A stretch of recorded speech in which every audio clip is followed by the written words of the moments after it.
So what's up, everybody? I don't do this a lot, but when I see just blind loyalty to a system that has thrown the people overboard, I kind of have to address it. And being apolitical, meaning I don't have a side, because I don't think there's a side that can be taken, I feel like I need to address this. So somebody posted a quote on Tumblr. Civil disobedience is not our problem is civil obedience. It suggests that people that obey the system end up dead. Millions have been killed because of this obedience. Our problem is that people are obedient all over the world in the face of poverty, starvation, stupidity, war, and cruelty. Our problem is that people are obediently filling our jails full of petty thieves while the grand thieves are running the country. That's our problem.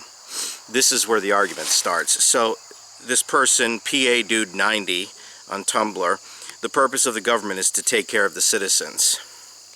Now, if you know Dragonwick, you know that we don't believe this. We think that this is an inherently erroneous thought pattern that has led to the kind of violence that the original quote says, that the rich rise to the top and everyone else falls to the middle and bottom, and then the rich lord it over them because that's what the rich do.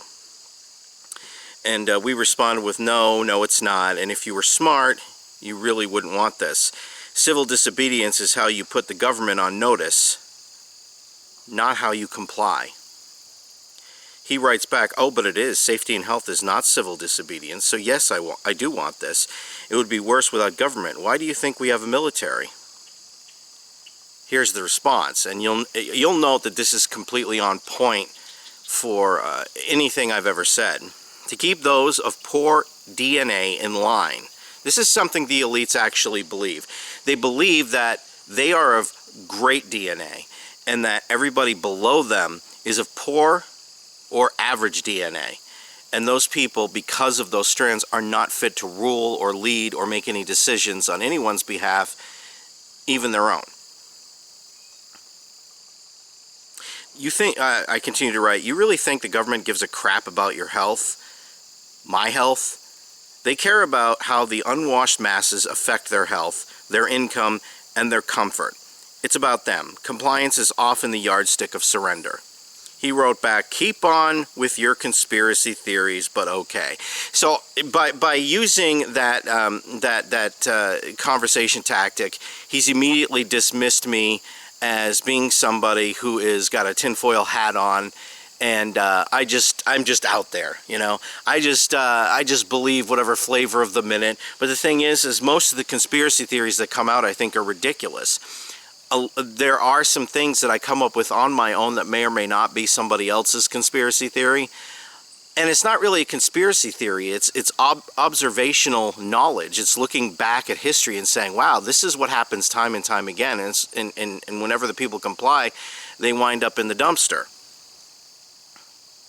Whatever helps you sleep at night, good luck surviving without the government, roads, internet, military, schools, and good luck. Well, you know, let's just break this down.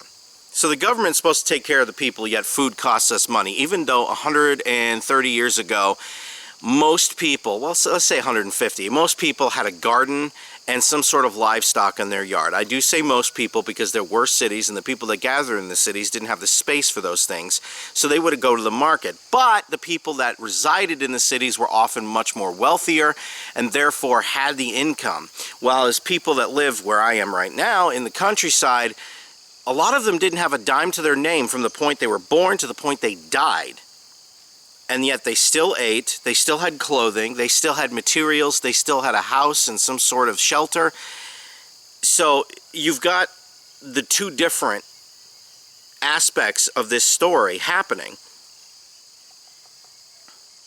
The second one, why is food costing money? This is probably the biggest chokehold that the elites have on the world. Control of the food supply. And this is a pattern throughout history that shows up time and time again. peasants, paupers, etc., always struggling to find food because the people that have it want money for it. It is the biggest positional bargaining piece that mankind has ever come up with. And it happens to work because without food you die, and people fear death. And if you fear death, then you really don't have any choice but to comply with, I guess I have to pay money for food. There are three tenets of life that should not cost a person money. Certainly not property fees and property taxes. The first one is food. Food is a basic yardstick of survival. Without food, you die. Period. End of discussion. The second is shelter. The elements get pretty bad. You know, it gets bitterly cold the further north you go. It gets ridiculously hot the further south you go. You need shelter to keep away from the sun, to keep away from the cold elements. Basic tenet of survival. The third is clothing. It's actually illegal to be naked, so clothing should be free, right?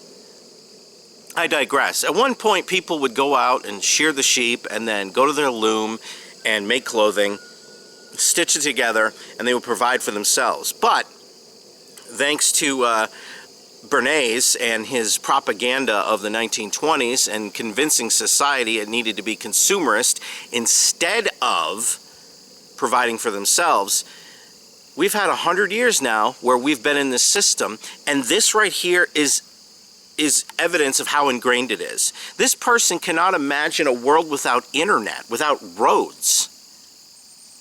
Can I suggest to you, pal, we were better off without both, okay?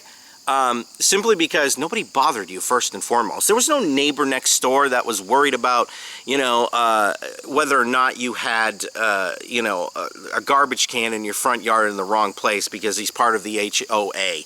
The mere idea of an HOA is laughable, and it's probably one of the biggest American scams in history. So what if your neighbor has a broken down car in his front yard? It's not your yard, it's not your problem, mind your own business. But we live in a society now where minding your own business is not what we do. We mind our business, sort of, and then everybody else's business. It becomes a game of catch the guy in the act, and it's pointless. This mindset on this person's Tumblr page is ingrained for generations, and to break away from it, you really have to say, all right, I'm done with this. I need to find my own way to survive. I don't trust the elites to actually care about me. Newsflash, they don't. And you might counter with, I'm not worried about the elites. Well, yeah, you kind of are, because the elites are the ones that run the government, influence the government, and bribe the government. These are facts. TV shows are literally based around this. Even episodes of NCIS talk about inside deals and corruption that it runs really deep. And while we would all like to believe there is an agent Jethro Gibbs there to say, hey, you can't bribe, you know, the CIA to send you weapons to your terrorist organization that is on file as being our enemy, the fact of the matter is, more often than not, there isn't a guy to do that. If enough people are having their palms greased, then it doesn't matter.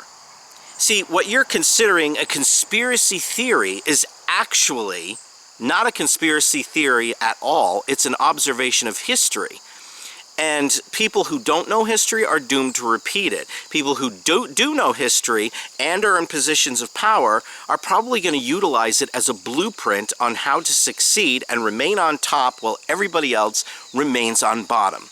No, sir, it is not a conspiracy theory. It is an observation.